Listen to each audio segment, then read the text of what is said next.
എല്ലാവർക്കും പുതിയൊരു കൃഷി വീഡിയോയിലോട്ട് സ്വാഗതം. ഇന്നത്തെ നമ്മുടെ വീഡിയോ പച്ചമുളകിനെ കുറിച്ചാണ്. പച്ചമുളകിൻ്റെ കുറേ വീഡിയോ ഞാൻ മുമ്പ് ഇട്ടിരുന്നു. കാണാത്തവരുണ്ടെങ്കിൽ അതൊന്ന് കണ്ടു നോക്കുക. അതുപോലെ തന്നെ പച്ചമുളകിൻ്റെ വിത്ത് മുതൽ വിളവെടുപ്പ് വരെയുള്ള കാര്യങ്ങളാണ് ഈ വീഡിയോയിൽ കാണിക്കുന്നത്. അപ്പോൾ ഞാൻ വിത്തിനായിട്ട് നമ്മുടെ കടകളിൽ നിന്നൊക്കെ വാങ്ങുന്ന വറ്റൽമുളകുണ്ടല്ലോ, അതിൽ നിന്ന് 2 എണ്ണമാണ് ഞാൻ എടുത്തിട്ടുള്ളത്. ഇതല്ലെങ്കിൽ നിങ്ങളുടെ വീട്ടിലുണ്ടായ ചെടിയിൽ നിന്നും നല്ല മൂത്ത് പഴുത്ത 2 മുളക് എടുത്താലും മതി. അപ്പോൾ ഇതിൽ നിന്ന് പോട്ടി മിക്സ്, നമ്മൾ സാധാ പോട്ടി മിക്സ് തന്നെയാണ് എടുത്തിട്ടുള്ളത്. ഇതിൽ വളമൊന്നും ഇട്ടിട്ടില്ല. നമ്മൾ മണ്ണും ചാണകപ്പൊടിയൊക്കെ റെഡിയാക്കി വെച്ച പോട്ടി മിക്സാണ്. വേറെ പ്രത്യേകിച്ച് വളമൊന്നും ഇട്ടിട്ടില്ല. അപ്പം ഞാൻ ഇതിൽ നിന്ന് ഒരു മുളക് തന്നെ പൊട്ടിച്ചാൽ തന്നെ ഇഷ്ടം പോലെ വിത്ത് ഇതിൽ തന്നെ ഉണ്ടാവും. അപ്പം ഞാൻ ഒന്നേ പൊട്ടിക്കുന്നുള്ളൂ കേട്ടോ. അപ്പോൾ ഇതിലോട്ട് ഈ മുളകിൻ്റെ വിത്തുകളെല്ലാം ഇങ്ങനെ ഇട്ട് കൊടുക്കുകയാണ്. ഇങ്ങനെ ഇട്ട് കൊടുത്തതിന് ശേഷം എന്താ ചെയ്യേണ്ടതെന്ന് വെച്ചാൽ, ഈ മണ്ണ് തന്നെ വേണമെങ്കിൽ കുറച്ച് ഇതിൻ്റെ മുകളിലോട്ട് ഇങ്ങനെ ഇട്ട് കൊടുക്കുക. ഞാനിവിടെ ചെയ്യാറ് കുറച്ച് ചകിരിച്ചോറ് അത് ഇട്ട് കൊടുക്കാറാണ് ചെയ്യാറ്.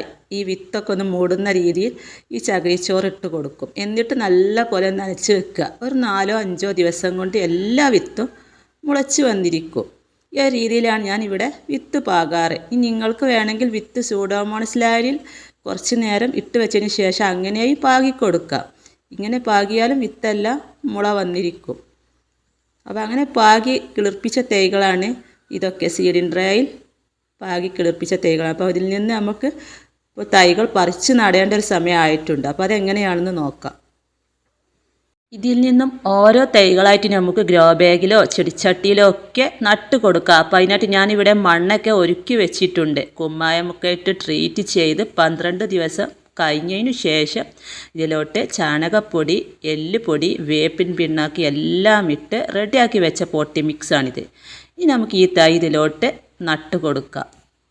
അപ്പോൾ ആദ്യം നമ്മൾ വിത്ത് പാകി മുളച്ച് വന്ന് ഒരു 4 പരുവമാകുമ്പോൾ നമുക്ക് പറിച്ചു നടാവുന്നതാണ്. നല്ല പോലെ മണ്ണിലോട്ട് ഉറപ്പിച്ച് കൊടുക്കാം. ഈ ഒരു പ്രായത്തിൽ വേണം നമ്മൾ തൈകൾ പറിച്ചു നടാനായിട്ട്. അപ്പോൾ ആദ്യം നമ്മൾ വിത്ത് പാകി പിന്നെ 4 പരുവമായപ്പോൾ പറിച്ചു നട്ടു. അപ്പോൾ ഞാൻ ആദ്യം തന്നെ കുമ്മായമൊക്കെ ഇട്ട് ട്രീറ്റ് ചെയ്ത മണ്ണ് ഒരുക്കി വെക്കലാണ്. പിന്നെ നമുക്ക് തൈകൾ കിട്ടുമ്പോൾ വളങ്ങളൊക്കെ ഇട്ട് കൊടുത്ത് നമുക്ക് വേഗം നട്ട് കൊടുക്കാം. ഇനി കുമ്മായം ഇല്ലാത്തവർക്ക് ഡോളോമേറ്റ് ഉണ്ടെങ്കിൽ അതും ഇട്ട് കൊടുക്കാം. അപ്പോൾ ഇത് കണ്ടോ, തൈ നട്ട് ഒരു 10 ദിവസം കഴിഞ്ഞതാണ് കേട്ടോ. അപ്പോൾ തൈ നടുമ്പോൾ ഇതിലേക്ക് അത്യാവശ്യം വേണ്ട വളങ്ങളൊക്കെ ഇട്ട് കൊടുത്തതായിരുന്നു. എന്നിട്ടാണ് ഈ തൈ നട്ട് കൊടുത്തത്. ഇനി നമുക്ക് വീണ്ടും 10 ദിവസം കഴിഞ്ഞപ്പോൾ വളം ഇട്ട് കൊടുക്കേണ്ട ഒരു സമയം ആയിട്ടുണ്ട്. അപ്പം ഞാൻ എന്ത് വളമാണ് ഇവിടെ എടുത്തിട്ടുള്ളത് എന്ന് നോക്കാം. വളങ്ങളൊക്കെ കൊടുക്കുന്നതിന് മുമ്പേ മണ്ണൊക്കെ നല്ല ചെറുതായിട്ടൊന്ന് ഇളക്കി കൊടുക്കണം, വേരൊന്നും പൊട്ടാത്ത രീതിയിൽ. അപ്പോൾ ഞാൻ വളമായിട്ട് ഞാൻ ഇവിടെ എടുത്തിട്ടുള്ളത് സൂപ്പർ മീൽ എന്ന് പറയുന്ന ജൈവ വളമാണ്. എല്ലാ വളങ്ങൾ വിൽക്കുന്ന കടകളിലും ഇത് വാങ്ങിക്കാൻ കിട്ടും. ഇത് 2 കിലോൻ്റെ ഒരു പാക്കറ്റാണ് കേട്ടോ. ഇത് 100 രൂപയാണ് 2 കിലോയ്ക്ക്. ഇത് എല്ലാ വളങ്ങളും അടങ്ങിയ നല്ലൊരു ജൈവ വളമാണ്. ഇത് ഓരോ പിടി വെച്ച് നമുക്ക് ഓരോ ചെടിയുടെ ചുവട്ടിൽ ഇട്ട് കൊടുത്താൽ നല്ല രീതിയിൽ തന്നെ നമ്മുടെ പച്ചക്കറി ചെടികൾ തഴച്ച് വളർന്നു വരും. പിന്നെ ഞാനിതാ 2 ചിരട്ട ചാണകപ്പൊടിയാണ് എടുത്തിട്ടുള്ളത്. ഒരു ഗ്രോ ബാഗിലോ ഒരു തൈക്ക് വേണ്ട അളവാണ് കേട്ടോ ഞാൻ കാണിച്ചു തരുന്നത്. പിന്നെ ഒരു ചിരട്ട ചാരം, അതായത് നമ്മൾ വിറക് കത്തിച്ച ചാരം ഉണ്ടല്ലോ, അതാണ് എടുത്തിട്ടുള്ളത്. 2 ചിരട്ട ചാണകപ്പൊടി, ഒരു ചിരട്ട ചാരം, പിന്നെ ഇത്രയും ഒരു പിടി വേണ്ട അത്രയും മതി സൂപ്പർ മീലും ഇട്ടു. ഇനി ഒരു 3 ചിരട്ട മണ്ണും കൂടെ ഇതിലോട്ടിട്ട് കൊടുക്കുകയാണ്. ഈ ചാണകപ്പൊടിയും സൂപ്പർ മീലും ചാരവും മണ്ണും നല്ല പോലെ ഇളക്കി മിക്സാക്കി എടുക്കണം. എന്നിട്ട് വേണം നമ്മൾ തൈകൾക്ക് ഇട്ട് കൊടുക്കാൻ. പിന്നെ നമ്മൾ മണ്ണൊന്നും ഇട്ട് കൊടുക്കേണ്ട ആവശ്യമില്ല. ഈ ഒരു രീതിയിലാണ് ഞാനിവിടെ എല്ലാ പച്ചക്കറി കൃഷികൾക്കും ചെയ്തു കൊടുക്കാറ്. ഇനി നമ്മൾ ശ്രദ്ധിക്കേണ്ടത്, ഗ്രോ ബാഗ് നിറക്കുമ്പോൾ നമ്മൾ ഗ്രോ ബാഗ് നിറച്ചും പോട്ടി മിക്സ് നിറക്കരുത്. ഒരു 3/4 ഭാഗത്തോളം നിറച്ച് കൊടുത്താൽ മതി. പിന്നെ നമ്മുടെ ചെടി വളർന്നു വരുന്നതിനനുസരിച്ച് നമുക്ക് വളവും മണ്ണും ഇട്ട് കൊടുക്കാവുന്നതാണ്. അപ്പോൾ ഇത് കണ്ട് ഈ ഗ്രോ ബാഗിലൊക്കെ ഞാൻ ഒരു 1/2 ഭാഗത്തോളം നിറച്ചിട്ടുള്ളായിരുന്നു. ഇനി നമുക്ക് ഓരോ 10 ദിവസം കൂടുമ്പോൾ ഇതുപോലെ വളവും മണ്ണും ഇട്ട് കൊടുത്ത് ഗ്രോ ബാഗ് നിറയുന്നത് വരെ ചെയ്യാവുന്നതാണ്. അപ്പോൾ ഞാൻ ഈ വളം ഇതിലോട്ട് ഇങ്ങനെ ചുവട്ടിലായിട്ട് ഇട്ട് കൊടുത്തിട്ടുണ്ട്. ഇനി നമുക്ക് ഒരു 10-15 ദിവസം കൂടുമ്പോൾ അടുത്ത വളം ഇതുപോലെ ചെയ്ത് കൊടുക്കാവുന്നതാണ്. നല്ല രീതിയിൽ തന്നെ നമ്മുടെ മുളക് ചെടി വളർന്നു വരും. ഓരോ 10-15 ദിവസം കൂടുമ്പോൾ ഈ വളം തന്നെ വേണമെന്നില്ല. നമ്മുടെ വീട്ടിലെ കിച്ചൺ വേസ്റ്റ് കമ്പോസ്റ്റ് ഉണ്ടെങ്കിൽ അതിട്ട് കൊടുക്കാം. അല്ലെങ്കിൽ കിച്ചൺ വേസ്റ്റുകളൊക്കെ അരച്ച് കലക്കി നമുക്ക് ഇതിൽ ഒഴിക്കാവുന്നതാണ്. അതായത് പഴത്തിൻ്റെ തൊലി, ഉള്ളിത്തോല്, മുട്ടയുടെ തോട് അങ്ങനെയൊക്കെ ഉള്ളതായ സാധനങ്ങളൊക്കെ ഇതിൽ ഒഴിച്ചു കൊടുത്താൽ നല്ല രീതിയിൽ തന്നെ കായ്ഫലവും നല്ല പൂക്കളും ഒക്കെ ഉണ്ടാവുന്നതാണ്. ഞാനിവിടെ ജൈവ രീതിയിലാണ് കൃഷി ചെയ്യുന്നത്. നമ്മുടെ വീട്ടിലുള്ളതായ സാധനങ്ങൾ വെച്ച് തന്നെ നല്ല രീതിയിൽ തന്നെ നമുക്ക് വളങ്ങൾ ഉണ്ടാക്കിയെടുക്കാം. പിന്നെ എല്ലാവരും ചോദിക്കാറുണ്ട് ഈ സ്യൂഡോമോണസ് എവിടെ നിന്നാണ് കിട്ടുക എന്ന്. ഇതൊക്കെ നമ്മൾ വളങ്ങൾ വിൽക്കുന്ന കടകളിലും വാങ്ങിക്കാൻ കിട്ടും, അല്ലെങ്കിൽ ഓൺലൈനായി വാങ്ങിക്കാനും കിട്ടുന്നതാണ്. ഇതെനിക്ക് കൃഷിഭവനിൽ നിന്ന് കിട്ടിയതാണ് കേട്ടോ.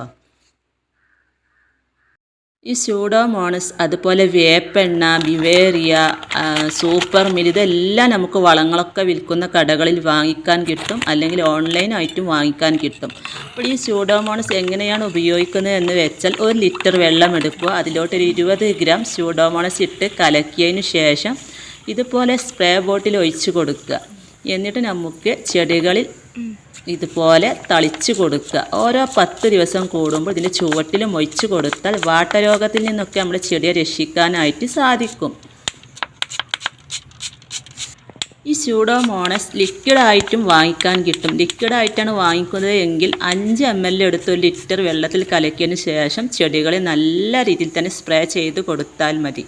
നല്ല രീതിയിൽ തന്നെ പൂക്കളും കായ്കളും ഒക്കെ ഉണ്ടാവുന്നതാണ്. നമ്മുടെ മുളക് ചെടിയിൽ കുരുടിപ്പ് വരുന്നത് വരെ കാത്തിരിക്കരുത്. അതിൻ്റെ മുമ്പ് തന്നെ നമ്മൾ ഇതൊക്കെ ചെയ്ത് കൊടുക്കണം. നല്ലതുപോലെ പൂവും കായും ഒക്കെ വരുന്നതിന് ഈ സ്യൂഡോമോണസ് നല്ലതാണ്. അതുപോലെ പൂവും കായും വരുന്ന സമയത്ത് നമുക്ക് ഫിഷ് അമിനോ ആസിഡ് തളിച്ച് കൊടുക്കുക. അതും വളരെ നല്ലതാണ്. ഫിഷ് അമിനോ ആസിഡും നമുക്ക് വളങ്ങളൊക്കെ വിൽക്കുന്ന കടകളിൽ വാങ്ങിക്കാൻ കിട്ടും. അത് 5 ml 1 ലിറ്റർ വെള്ളത്തിൽ കലക്കി നല്ല രീതിയിൽ തന്നെ ചെടികളിൽ മൊത്തം സ്പ്രേ ചെയ്ത് കൊടുത്താൽ മതി. നല്ല റിസൾട്ടാണ് കേട്ടോ ഫിഷ് അമിനോ ആസിഡ് തളിച്ച് കൊടുക്കുന്നത്. അപ്പോൾ അതിൻ്റെ വീഡിയോ ഒക്കെ ഞാൻ മുമ്പ് ഇട്ടിട്ടുണ്ട്. കാണാത്തവരുണ്ടെങ്കിൽ അതൊക്കെ ഒന്ന് കണ്ടു നോക്കുക. അതുപോലെ മുളക് ചെടിയിൽ കാണുന്ന ഒന്നാണ് വെള്ളീച്ച. വെള്ളീച്ചക്ക് ഞാൻ ചെയ്തു കൊടുക്കുന്നത് വേപ്പെണ്ണ മിശ്രിതം തളിച്ച് കൊടുക്കാറാണ് ചെയ്യാറ്. അതായത് 5 ml 1 ലിറ്റർ വെള്ളത്തിൽ കലക്കി സ്പ്രേ ചെയ്ത് കൊടുക്കാം. മുളകിൽ വെള്ളീച്ചയുടെ ശല്യം കൂടുതൽ കാണുകയാണെങ്കിൽ നല്ലതുപോലെ വേപ്പെണ്ണ വെളുത്തുള്ളി മിശ്രിതം 2 നേരവും തളിച്ച് കൊടുക്കണം. അതുപോലെ തന്നെ മുളകിൻ്റെ വാട്ടരോഗം നല്ലതുപോലെ കായ് പിടിച്ചു വരുമ്പോഴായിരിക്കും കാണുക, ചെടി വാടി നിൽക്കുന്നത് കാണാം. അപ്പോൾ അങ്ങനെ കാണുന്നതിന് മുമ്പ് തന്നെ നമ്മൾ സ്യൂഡോമോണസ് ചുവട്ടിൽ ഒഴിച്ചു കൊടുത്താൽ വാട്ടരോഗം തടയുന്ന ഒന്നാണ് ഈ സ്യൂഡോമോണസ്. ഇപ്പോൾ ഓരോ 10 ദിവസം കൂടുമ്പോഴും ഇതിൻ്റെ ചുവട്ടിൽ സ്യൂഡോമോണസ് 20 ഗ്രാം 1 ലിറ്റർ വെള്ളത്തിൽ കലക്കി ചുവട്ടിലും ഒഴിച്ചു കൊടുക്കുന്നത് വാട്ടരോഗത്തിൽ നിന്നൊക്കെ നമ്മുടെ ചെടിയെ രക്ഷിക്കാൻ സാധിക്കും. പിന്നെ ഞാൻ ചെയ്തു കൊടുക്കുന്നത് ആഴ്ചയിൽ 1 ദിവസം കടലപ്പിണ്ണാക്ക് പുളിപ്പിച്ച ജൈവ സ്ലറി എല്ലാ പച്ചക്കറി ചെടികൾക്കും ഒഴിച്ചു കൊടുക്കാറുണ്ട്. നല്ല കരുത്തോടു കൂടി നമ്മുടെ മുളക് ചെടിയൊക്കെ വളർന്നു വരും. ഈ കടലപ്പിണ്ണാക്ക് പുളിപ്പിച്ച ജൈവ സ്ലറി ഒഴിച്ചു കൊടുത്താൽ നല്ലൊരു റിസൾട്ടാണ് കേട്ടോ ഇതുകൊണ്ട്. അപ്പോൾ അതും ഞാൻ എല്ലാ ആഴ്ചയിലും 1 ദിവസം ചെയ്തു കൊടുക്കാറുണ്ട്. ഇത് കണ്ടോ, ഇതിലൊക്കെ ഇഷ്ടം പോലെ പച്ചമുളകാണ് കായ്ച്ചിട്ടുള്ളത്. ഇതിലൊക്കെ ആദ്യം കുരുടിപ്പൊക്കെ വന്നിരുന്നു. അപ്പോൾ അതിനൊക്കെ നമ്മൾ ഈ പരിഹാരങ്ങളൊക്കെ ചെയ്ത് കൊടുത്തപ്പോൾ നല്ല രീതിയിൽ തന്നെ ഇതിലൊക്കെ പിടിച്ചു തുടങ്ങി. നല്ല ഇഷ്ടം പോലെ പച്ചമുളക് നമ്മുടെ വീട്ടിലേക്ക് അത്യാവശ്യം വേണ്ട പച്ചമുളക്, വെണ്ട, വഴുതന, തക്കാളി എല്ലാം ഞാൻ ഇവിടെ ടെറസിൽ നട്ട് പിടിപ്പിച്ചിട്ടുണ്ട്. അപ്പോൾ എല്ലാവരും കൃഷി ചെയ്യുക. നമ്മുടെ വീട്ടിലേക്ക് അത്യാവശ്യം വേണ്ട വിഷമില്ലാത്ത പച്ചക്കറികളൊക്കെ നമുക്ക് കഴിക്കുകയും ചെയ്യാം.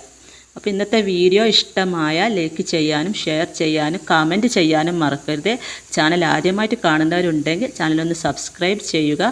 ഫേസ്ബുക്കിലാണ് നിങ്ങൾ എൻ്റെ വീഡിയോ കാണുന്നതെങ്കിൽ പേജ് ഫോളോ ചെയ്യാനും കൂട്ടുകാർക്ക് ഷെയർ ചെയ്ത് കൊടുക്കാനും മറക്കരുത്. അടുത്ത പുതിയൊരു വീഡിയോ ആയിട്ട് വരുന്നത് വരെ വീണ്ടും കാണാം.